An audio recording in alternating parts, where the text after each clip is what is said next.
137. The shadow of Atlantis. Great flood, he built a large edifice. There he accumulated the best examples of animals and plants and lived there during 100 years in full happiness together with the portion of mankind devoted to him. The Scandinavians possess a myth concerning Ymir, a giant, who was killed by the sons of the god Bora, Odin, Vili, and Ve. Ymir's blood inundated the whole earth and all the ice giants, that enigmatical race who, according to Scandinavian mythology, inhabited our planet before the flood, perished except for the giant Bergelmir. He embarked in a boat with his wife and thus was saved. This mention of the race of ice giants is of great interest. Does it not hide a suggestion of fact concerning a certain race which inhabited our globe before and during the last glacial period? One of the Hindu myths greatly resembles the Babylonian story of the god Ea. It tells us that the god Vishnu underwent many transformations or avatars.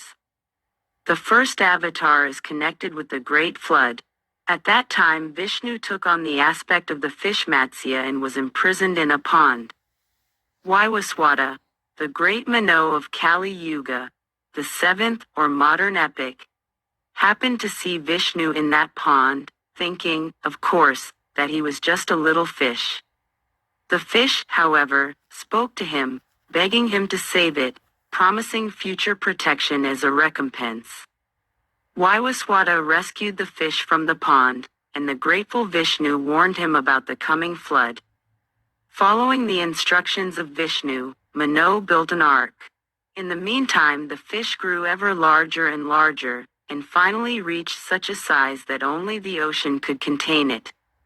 When the flood began, Vaivasvata tied his ark to a horn on the head of the fish and it quickly brought the ark to a large tree, where Mano finally moored his boat. Thus, Vaivasvata was the only survivor. From the flood, another Hindu myth, concerning the god Krishna, slightly resembles that of the first chapters of the book of Genesis.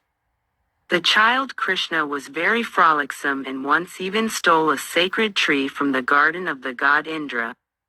During his adolescence Krishna was very much loved by mankind, and the jealous Indra, out of revenge, sent a torrential rain which lasted 7 days and 7 nights. But Krishna raised the mountain Govardhana and sustained it in the air on his little finger. All mankind climbed on this mountain and thus were saved from inundation. I have cited only a few of the legends concerning the G flood, although there are many more in existence. I will have already noticed that all of them have several feet in common. Everywhere the flood was considered a punishment or vengeance inflicted by the gods. Everywhere the a man, or a demigod, who enjoyed the confidence of the G and was warned in time concerning the coming catastrophe. All the myths relate that this hero took care to preserve Sarah animals and plants, and almost every myth mentions that the only survivors after the flood were this hero and his family, group of chosen friends. Such analogies could certainly be explained by the theory of collective creative genius as being possessed by every prime nation in the period of the creation of this myth, as the psychology of various races is, generally speaking, the same everywhere. The process of the creation of myths should be also the same everywhere. But it seems clear that some real event, known almost all nations of the prehistoric world, gave birth to all these myths.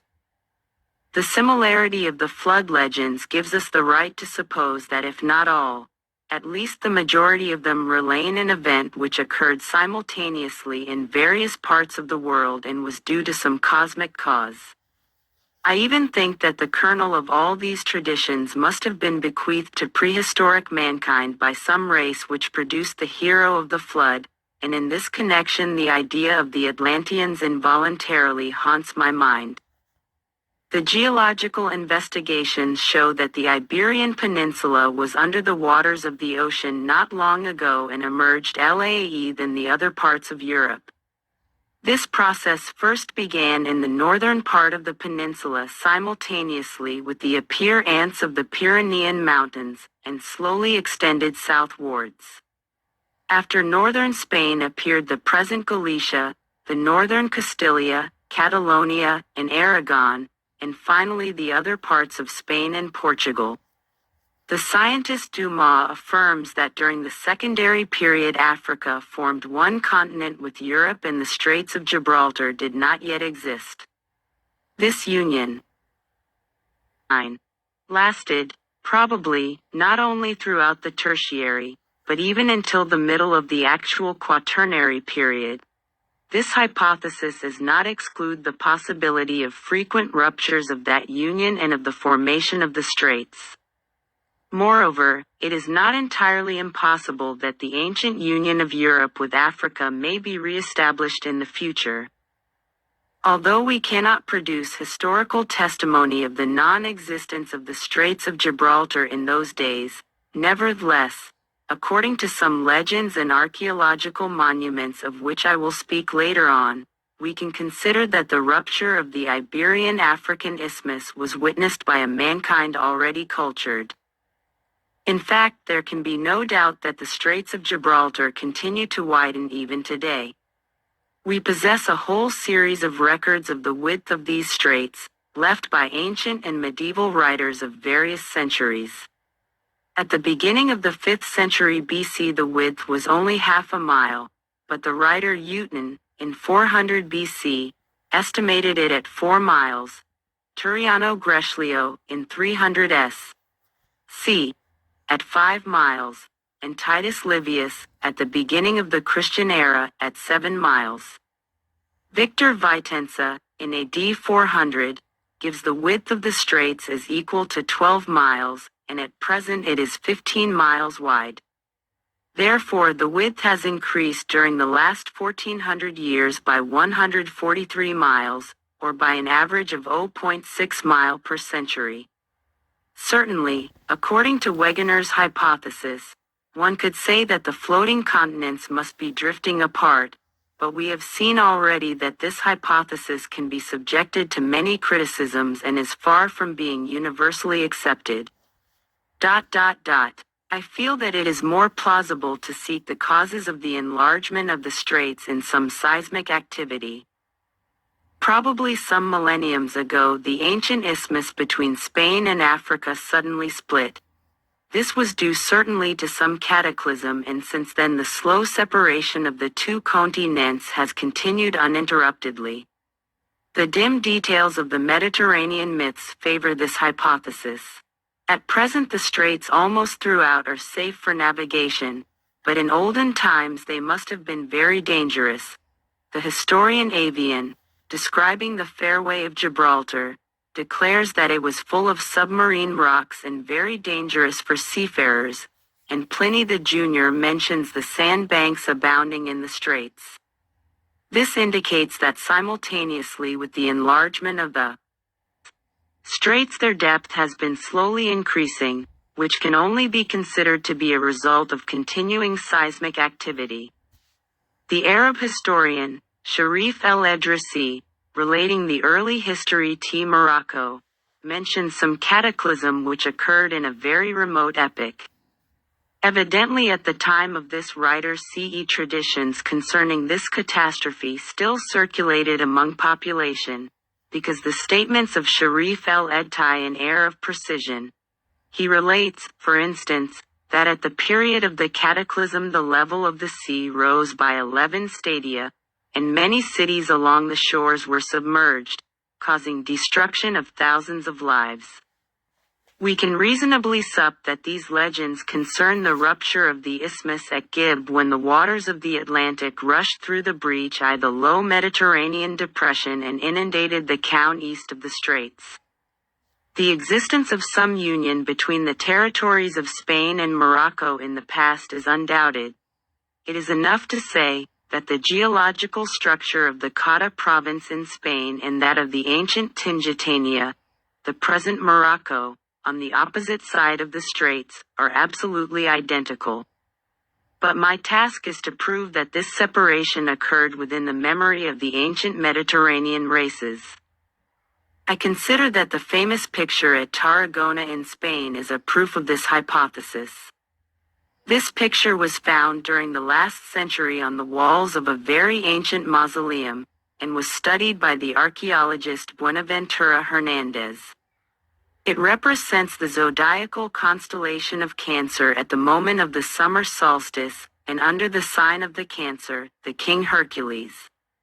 By a mighty movement of his arms, Hercules separates the rocks of the isthmus. Near the European rock Calpa are depicted a cock and rabbit, which are characteristic for Spain, and near the opposite rock Abila, the figures of the ibis and the scorpion, typical for Morocco. But it would be interesting to determine which Hercules is painted on the walls of the Tarragona mausoleum, because the ancients knew many heroes with this name. The historian Veron mentions 43 heroes called Hercules. The Spanish writer, Rafael Urbano, who studied the Tarragona find believes that it depicts the famous hero and demigod, who morived the commission of the king Eurystheus to bring him the golden apples from the gardens of the nymphs Hesperides. 141. Daughters of Hesper, the god of evening twilight. Hercules took a voyage to the remote west, and met, near the straits, the giant Atlas, who supported the universe on his mighty shoulders. Atlas agreed to help Hercules to get the golden apples and, during the absence of the giant, Hercules himself supported the universe. Rafael Urbano mentions the old Iberian legends, according to which Hercules enlightened Spain and accomplished two more exploits. He separated Europe from Africa and held up for a while the course of the chariot of the shining Phoebus, stopped the sun itself. It seems quite evident that a description of some important real events is hidden behind the poetical veil of this myth. I consider that the legend of the stopping of the sun by Hercules was born from the fact that the rupture of the isthmus occurred at the moment of the summer solstice, which is confirmed by the Tarragona picture. But in the course of millenniums the express scion it occurred during the solstice, i.e. when the sun appears to be immobile, was transformed into Hercules stopped the sun's movement and tore the isthmus. Further, it is evident also that some exploits of Hercules were accomplished in a country where, according to the beliefs of that epoch, eternal evening reigned, i.e. the god Hesper. Such a country might be the present Morocco, which was thought by the ancients to be the end of the world, or Atlantis, the kingdom of the mighty Atlas, or even America, the land of the legendary Merops. As to the golden apples of the nymphs Hesperides, I think they were nothing else than the oranges, or tangerines, which are so common in Morocco. Even the term, tangerine, indicates the production of the first fruits of this kind by the Moroccan port Tangier. Another explanation is possible. We know that the ancient emperors of the Inca dynasty possessed beautiful gardens with metal trees and golden fruits. It is quite possible that the Atlantean emperors also had such gardens, and the custom of having artificial plants was inherited by the Peruvians from the Atlanteans. Studying the prehistoric American cultures, we are coming involuntarily to the hypothesis that some cultural connection existed between them and that of the Atlanteans. In such an event, the myth concerning the golden apples of Hesperides, whose garden was situated near the Great Atlas Mountains, could be explained by the fact that Hercules v. Atlantis and the magnificent gardens of Poseidonus. How the first explanation seems to me more plausible. According to some historical accounts, Hercules arrived at Gibraltar, Libya, i.e. by land. Therefore he should have visited Modo, bringing from this remote country the first golden apple hitherto unseen by his countrymen, but very common in Morocco and Algeria. The actual existence of Hercules seems to be an established fact, because his wanderings in the remote West are described not only by legends, but also by certain historians. In order to explain the name given by the ancients to the Straits of Gibraltar, the Pillars of Hercules, I can advance two hypotheses. The rupture of the isthmus coincided in time with the visit of such a famous personality as was the King Hercules, or else he was the first known man who ventured to pass through the straits into the mysterious and terrifying Atlantic. Later on, Hercules was deified as a protector of the Iberian nations. Strabo and the historian Pomponius Mela relate that the natives of the Iberian Peninsula venerated Hercules greatly long before the coming of the Romans, and had a temple dedicated to him in Cadiz.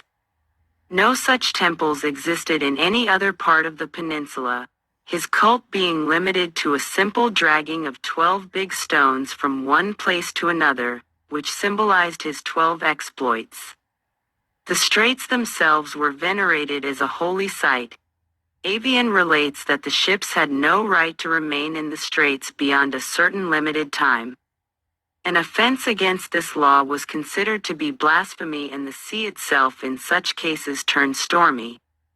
The Romans called the straits fratum, and considered them sacred. The writer Artemidor went as far as to affirm that the sun seems to be 30 times larger when viewed from the rock Calpa, the highest point of Gibraltar. The Hercules cycle is not Greek in origin. It was introduced into Greece and later on into Rome by the Phoenicians, but it is possible that it was the Greeks who gave these very ancient traditions a poetical form. Among the probably exploits of Hercules there are three which give much food to thought, namely, the victories of this demigod over the lion of Nemea, the Stymphalides, birds with copper beaks, and the monster Hydra. Lions did not exist in Attica at the epoch of the forefathers of the Greeks, and as to the two other exploits, their victims suggest giant prehistoric birds and large oceanic octopi. Perhaps the whole Herculean epos is nothing else than a personification of that struggle which the emigrants from Atlantis had to sustain against the last representatives of the antediluvian fauna in Europe. The cavern lion and giant birds could have existed among these last survivors of the Tertiary period. Generally speaking, we feel throughout the cycle of the Hercules legends a reflection of some titanic struggle of primeval man against various enemies, whether animals or elements. Rafael Urbano mentions the oldest Iberian traditions relating the arrival on the peninsula of unknown peoples.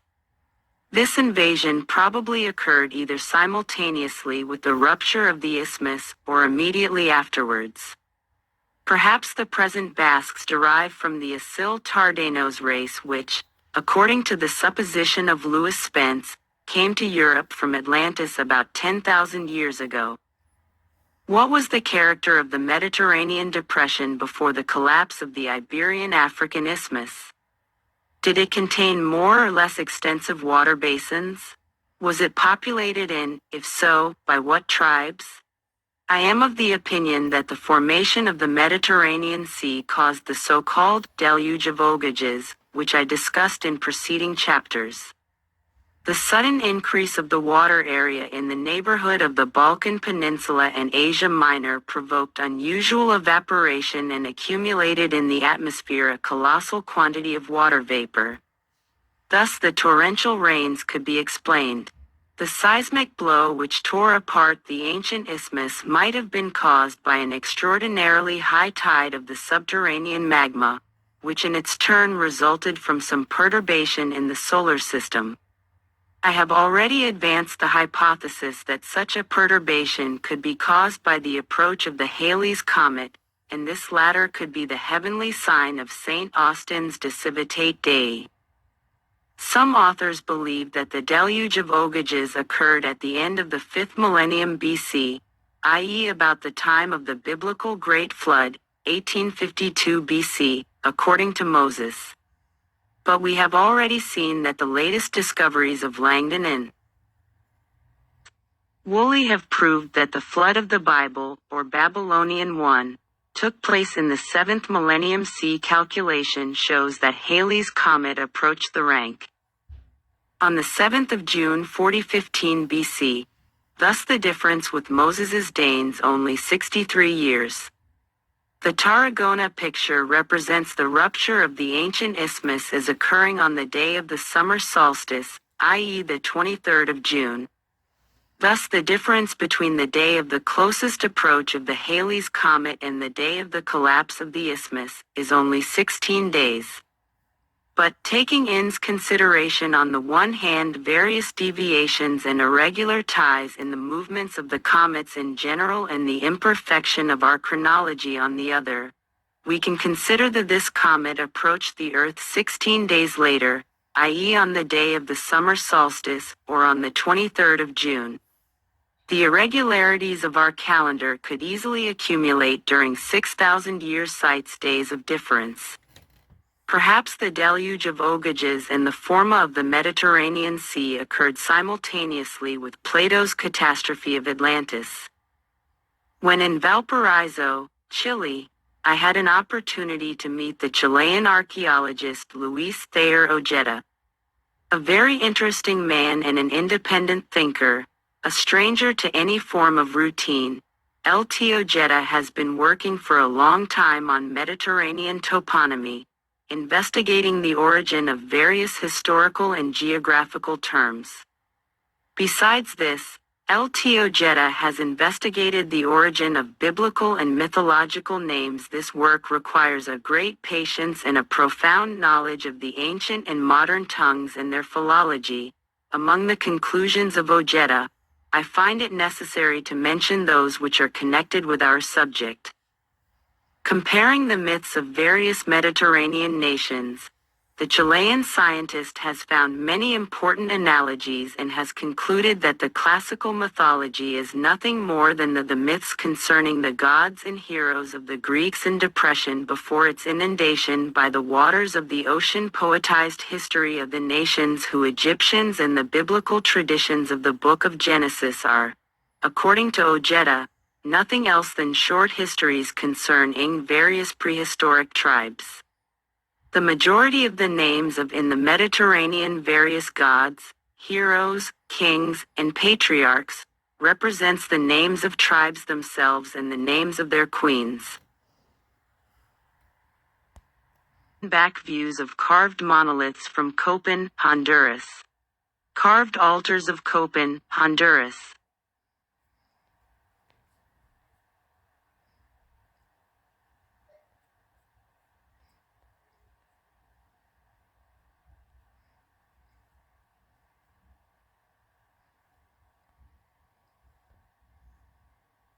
A prehistoric vessel found in Peru.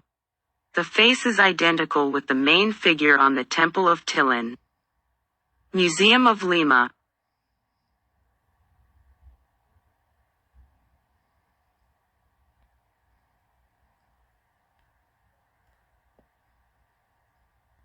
(145) The shadow of Atlantis goddesses, etc. The names of prehistoric states, countries, and provinces. The mythical language is a very symbolical one. If, for instance, the legend relates that the king Amphitryon married the beautiful Alcmena, it very likely signifies that the tribe of Amphitrons conquered a country called Alcmena, which was remarkable by its fertility or prosperity. If Genesis told us that Israel possessed 12 sons, it means that the Hebraic nation was composed of 12 tribes or clans. The name of a leader, or of the founder of any nation, is a collective one and applies to the whole nation. Thus, for instance, the expression in the book of Genesis, Abraham emigrated to the city of Segor, signifies that the Ibri nation, Jews, removed its camp to Segor, etc. The duration of the patriarch's life is nothing else than the period of the independence of the corresponding tribe. If, for instance, the book of Genesis affirms that Methuselah lived for 969 years, it means that the tribe Methuselah was conquered, or destroyed by some conqueror, after almost 1,000 years of comparatively prosperous existence. Luis Thayer Ojeda thinks that many European tribes, which were hitherto supposed to have arrived in Europe from Asia, came on the contrary from certain Western countries. They gradually populated the regions of Europe, Western Asia, and Northern Africa and gave to these regions the names of the remote lands of their origin in Atlantis or in America. Thus the Chilean scientist supposes that many historical and geographical terms of the Mediterranean basin were taken from Western countries. Those emigrants, who came to Europe after the catastrophe in Atlantis, gave to their new abodes the names of their old ones. This custom exists today. Thus we see that the emigrants from Europe have given the names of their ancient European cities and provinces to the American ones. Hence, New Spain, New Castile, New Granada, New England, New York, New Brunswick, New Orleans, and other similar names in America. By means of a very careful philological analysis, Ojeda has proved the existence of an Egypt, a Libya, an Ethiopia, a Persia, an India, etc., in the Mediterranean depression before its inundation. Later on, after the disappearance of them all, these names were inherited by the present Egypt, Libya, Ethiopia, Persia, India, etc. In the line of his discoveries, Ojeda worked out a hypoth map of the Mediterranean depression before the rupture of Isthmus. It is a very interesting work and I am giving below verses of its details. It shows, for instance, a large lake between the pre-Balearic Islands, Corsica, and the southern French coast. This lake was called the Triton Sea, and its southern boundary touched the African shores. Some years ago the German archaeologist, Dr. A. Hermann, found in Shat el Jerd in Tunis, the vestiges of the Triton Sea. Sicily was the cantina Tion of the Apennine Peninsula and was united with Africa by a wide band of firm land. In the middle of this band existed also a lake called Charon's Sea. The Balkan Peninsula, Mora, and the islands of Cyprus and Crete were one with Asia Minor, and on the site of the present archipelago extended a low and swampy country, which was a little hilly in its eastern part. All the toponymic conjectures of L.T. Ojeda are more or less plausible, and some of them were justified by direct investigations and soundings of the Mediterranean Sea. Such, for instance, was the conjecture of the Chilean scientist concerning the subterranean kingdom of Pluto, or Tartarus. The Greek traditions tell us that this gloomy kingdom possessed 3 infernal rivers with parallel courses, but with the following peculiarity: the river in the middle ran in a direction opposite to the directions of the other 2. According to the opinion of the scientists, the region of Tartarus is the present region of the volcano Etna in Sicily, but Ojeda added to this region also the surroundings of Etna, which were submerged at the time of the Mediterranean catastrophe. The Chilean scientist asserts that the 3 infernal rivers should be somewhere in the now submerged territory. The recent hydrographic soundings brilliantly justified the Greek legend and the hypothesis of Ojeda. Near Etna, on the Esser bottom, were discovered 3 parallel and extended cavities, the central one of which has an inclination opposite to the 2 others. The wide band of firm land which united Sicily with Africa and was called Charon, was inhabited by a tribe with the same name. Since the inundation of the depression and of that band, the name Charon has been applied to the infernal ferryman who transported in his boat the souls of the dead into Tartarus, into Sicily. 147. The Shadow of Atlantis. I recommend every student of mythology to the books of L.T.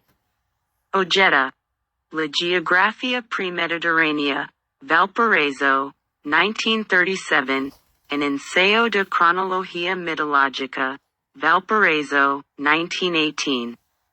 Unfortunately, these 2 books have not yet been translated into English, but the work of this Chilean scientist is worthy of close attention. I have had an opportunity to talk about Ojeda's hypothesis with that well-known specialist of prehistoric archaeology, Professor Obermeyer of Madrid. This scientist cannot agree with it because, according to him, in the Mediterranean basin there have been found petrified shells of the Pliocene epoch, which proves the existence of the Mediterranean Sea many millions of years ago.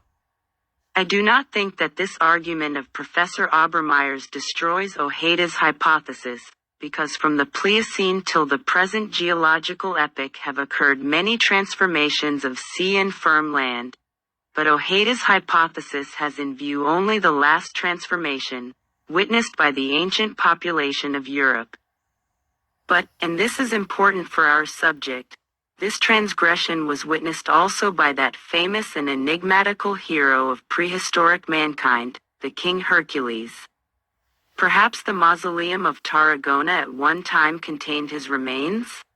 The ancient empires and large prehistoric cities are sleeping now under the turquoise waves of the Mediterranean Sea, but perhaps one day will emerge again from the waters, following some new seismical convulsion of the earth crust.